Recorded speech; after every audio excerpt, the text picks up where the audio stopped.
तो जब हम प्राण प्रतिष्ठा कर देते हैं राम के अंदर, तो उन गुणों की हम पूजा करते हैं। उन गुणों को हम धारण कर लें तो राम की तरह से हो जाएंगे। तो उन मंत्रों की पूजा की जाती है, पत्थर की कोई पूजा नहीं करता।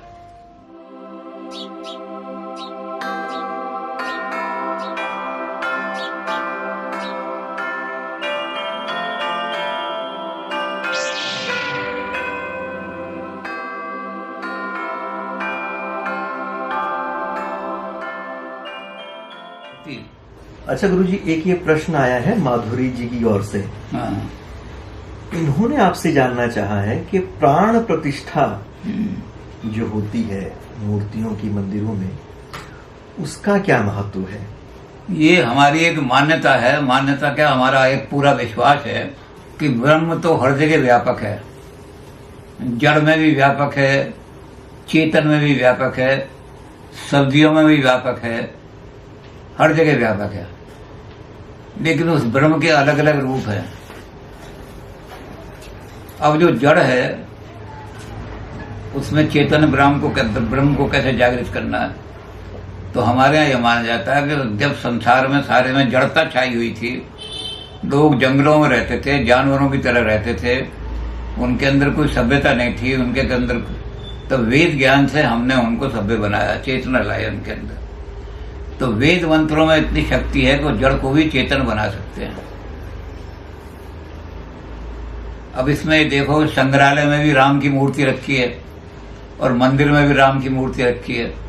संग्रहालय में आपने देखा होगा कोई राम की मूर्ति की आरती कर रहा हो या उसको प्रसाद चढ़ा रहा हो, उसके मुंह में कुछ खिला रहा हो, क्योंकि मूर्ख से मूर्ख आदमी भी चलता है कि इसमें प्राण प्रतिष्ठा नहीं हुई है, इसमें प्राण नहीं है। गांव की औरत वो भी वहां आकर के आरती नहीं करती उसकी, और उस पर प्रसाद नहीं चढ़ाते हैं, और मंदिर में जाकर आरती करती हैं। तो क्या है कि वेद के मंत्रों से हम उस जड़ के अंदर वो मूर्ति बनाते हैं, फिर वेद मंत्रों द्वारा उस जड़ के अंदर चेतना लाते हैं, ब्रह्म की चेतना लाना शुरू करते हैं। और जो वेद के मंत्र हैं, उन मंत्रों में इतना दम है कि हमने सारे विश्व को चेतन कर दिया, तो इस मूर्ति को चेतन नहीं कर सकते। तो उस मूर्ति के अंदर प्राण डालते हैं वो वेद मंत्र। उन वेदों के मंत्र से, वेद के मंत्र से मूर्ति के अंदर प्राण डाल देते हैं, और वो मूर्ति फिर सजीव हो जाती है, उसमें जीवन आ जाता है। तो ये प्राण प्रतिष्ठा कहलाती है। तो गुरुजी, इस प्राण प्रतिष्ठा में तो कई दार्शनिक विचार मतलब सारभूत रूप से छिपे हैं। कई तरह की बातें हैं जो एक साथ मिलकर काम करती हैं, और इसमें कई तरह से छिपे हुए संदेश भी हमारी संस्कृति के बारे में।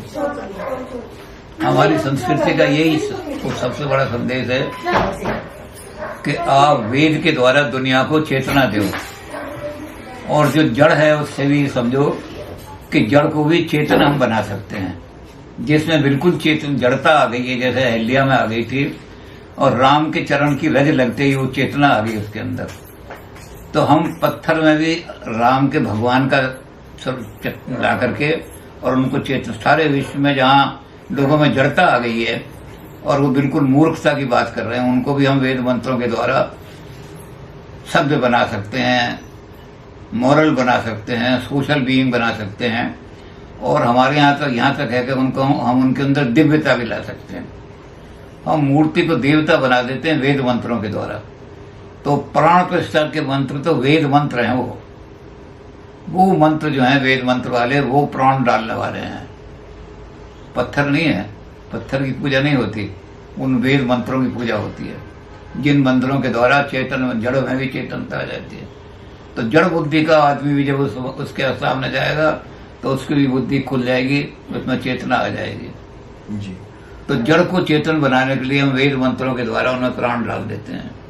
तो गुरुजी, जिस तरह से कुछ लोग ये कह देते हैं कि अगर पत्थर को पूजने से भगवान मिलते तो मैं पहाड़ को पूजूं, तो वहां पे वो पत्थर नहीं है, वो पत्थर नहीं है, प्राण प्रतिष्ठित है। पत्थर नहीं है, पत्थर को कोई नहीं पूजता। जैसे मैंने बताया ना कि संग्रहालय में रखे हुए राम को कोई नहीं पूजता, मंदिर में रखे राम को सब दुनिया पूजती, मूर्ख भी नहीं पूजती।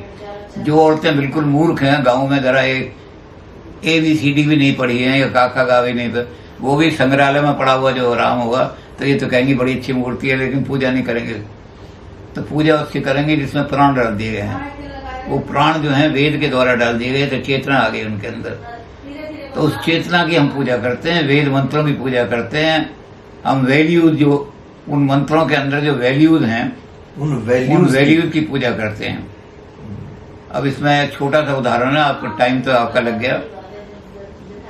मंदोदरी बहुत पतिव्रता स्त्री थी। अपने पति को दुखी देख करके उन्होंने एक दिन उनको कहा कि पति देव, आप तो हर तरह का रूप बना लेते हो। कभी साधु बन के सीता जी को हरण करने चले गए, कभी और कोई रूप बना के किसी को डराने चले गए, कभी भयंकर रूप बना के शत्रु को भगा दिया। तो एक दिन आप ऐसा करो कि राम का रूप बना करके चले जाओ, सीता दौड़ करके आएगी, आपका आलिंगन कर लेगी, फिर आप सीता को आलिंगन करके उससे सतीत्व उसका भ्रष्ट हो जाएगा सारा, और आपकी इच्छा पूरी हो जाएगी। तो रावण ने अपनी पत्नी की बात मान ली और राम का रूप बना करके वहां अशोक वाटिका में पहुंचे, और वहां से भाग करके दुखी होकर के रोते हुए घर आए। मंदोदरी कहने लगी, आज तो सीता ने आपका आलिंगन किया होगा, सीता ने आपका चुम्बन भी किया होगा कि इतने दिनों के बाद मिले हो। अरे मंदोदरी, आज तो मेरे भाग फूट गए। आज तो मैं अशोक वाटिका के अंदर जो गया तो जितनी वहां राक्षसनियां बैठी थी वो भी मुझे माता केकसी की शक्ल में दिखाई देने लगी। मेरी माता बैठी हैं, मैंने उन सबको नमस्कार किया।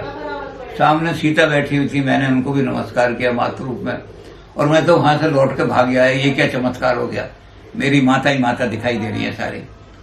मंदोदरी कहने लगी, पति देव, अभी तो नकली रूप धारण किया था राम का, तब आपकी इतनी वो बन गई, बुद्धि इतनी निर्मल बन गई कि संसार आपको वो स्त्रियां, अगर आप राम के गुण अपने आप धारण कर लो तो संसार की सब स्त्रियां आपको माता के रूप में दिखाई देंगी। तो जब हम प्राण प्रतिष्ठा कर देते हैं राम के अंदर, तो उन गुणों की हम पूजा करते हैं। उन गुणों को हम धारण कर लें तो राम की तरह से हो जाएंगे। तो उन मंत्रों की पूजा की जाती है, पत्थर की कोई पूजा नहीं करता। वैल्यूज की पूजा, जिन वैल्यूज को वेद मंत्र में बताया गया है वो मंत्र वेद मंत्रों में स्थापित कर दिए गए हैं, तो उनकी पूजा उन्हीं को अपने अंदर धारण किया जाता है। रावण की तरह से कि नकली रावण भी बन गया तो उससे सब और माता दिखाई देने लगी औरतें।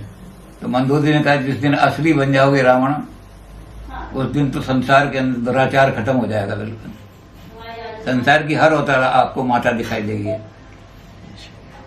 जी। तो प्राण जब डाल देंगे तो फिर तो राम जैसे गुण आ जाएंगे।